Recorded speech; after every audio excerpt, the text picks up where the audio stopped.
سلام، مرحبا بكم مع فيديو جديد كيف العادة. فيديو بسيط بثلاث وصفات. اليوم عندنا بونبون شوكولا بثلاث يعني صحي ورائع بطريقة سهلة.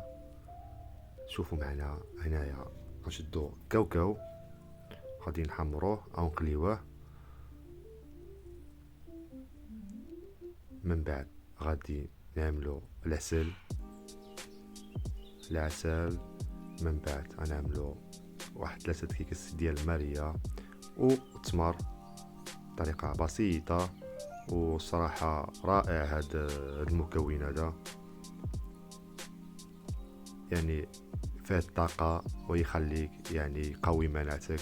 هذا من أحسن إنسان قبل ما يمشي يعمل سبور أو مورا سبور. صراحة كيصلاح هاد البونبون رائع وبسيط، مكيكلفش بزاف. هنايا من بعد ما طحنا كلشي مولينيكس غادي نشبرو هاد العجينة ديال البونبون وغادي نشدو نعملوهم في الطريقة هادي. كتجي ساهلة وبسيطة، اي واحد يقدر يعدلها في الدار ديالو. شوفوا ديما كنجيب لكم حاجة يعني يقدر يعدلها اي واحد. هنا غادي نكورو الخليط ديالنا،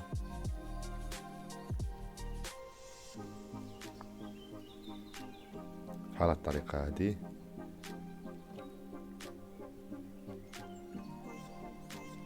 ملي غادي نكملوهم غادي نذوبوا الشوكولا، اي نوع الشوكولا عندكم، ولكن من احسن عملوا شوكولا يكون نسبة الكاكاو ديالو طالعة باش كيعطي واحد المذاق رائع في الاخر. هنا من بعد ما كملنا غادي نعملوا الكاوكاو هاشي او فول سوداني كما يقال. هنايا غادي انا زدت معاهم واحد كيكس ماريا باش يعطيو واحد القرمشه. غادي نعملو مع الشوكولا وغادي نعملو المكون ديالنا بحال الطريقه هذه ساهله. نتمنىو تطبقوا الطريقه ودعمونا بالاشتراك وبارطاج باش نواصلوا ان شاء الله معكم فيديوهات. هنايا بحال الطريقه هذه صراحه رائع، نتمنى تجربوه، وساهل وبسيط، ما يكلفش يعني الوقت ولا اي حاجه. هنا من بعد ما كملنا ها هو كيفاش كيجي بثلاث مكونات. بونبون شوكولا مقوي صراحه واعر بزاف.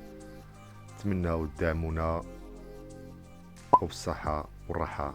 فيديو اخر ان شاء الله.